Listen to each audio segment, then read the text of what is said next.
नाव मी 10वीला दोनदा बसलो. ते कारण असं नाही की झाली परीक्षा. यू कांट की तो मोह होतोच. परत बसावसं वाटतंच. आणि 2 दिवसांनी मला नेमका कॉल आला. तो आलेला गणिताच्या पेपरसाठी. मी म्हटलं, नको." म्हणजे मी काय असं मला पुन्हा एकदा वादाच्या भोवऱ्यात पडायचं नाहीये. सगळ्यांच्या काही भावना दुखवायच्या नाहीत मला. मग मी घोड्यावर बसून पेपरला निघालो. हां, म्हणजे काय मोठेपणाने सांगत आहे माझा. जो घोडा मला दिला होता त्याचं नाव होतं सुलतान आणि मी गप्पा मारत होतो त्याच्याशी. हां, "देख भाई सुलतान, इज्जत बचा ले. अब तेरा मेरा पेपर का टाईम आ रहा है. गुड बॉय सुलतान." पेनाशी गप्पा मारायचो. त्याला उचलताना पाया पडायचो.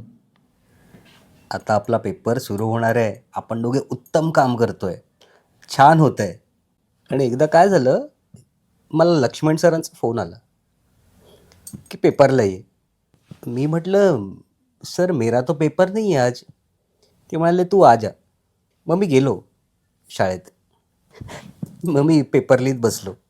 तेवढ्यात एक मुघलांवर प्रश्न आला.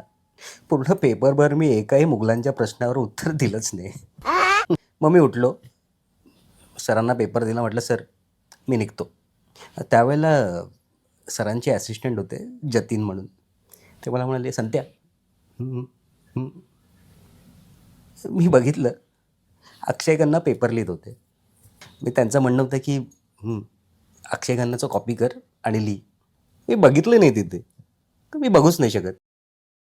म्हणजे काय माझा अक्षय खन्नावर राग नाही.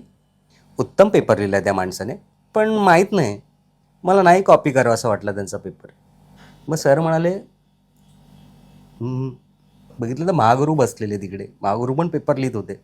मी महागुरूंना आवाज दिला. म्हटलं, "महागुरू दाखवा ना जरा." आणि महागुरूंनी दाखवले. चांगला माणूस आहे तो. आणि मी त्यांचं कॉपी करून लिहायला सुरुवात केली. मला 5 मिनिटांनी कळलं, अरे मी काय लिहितोय. महागुरू उर्दूमध्ये लिहित होते. मग मी पेपर सबमिट केला आणि निघालो. आणि आणि बाहेर आलो.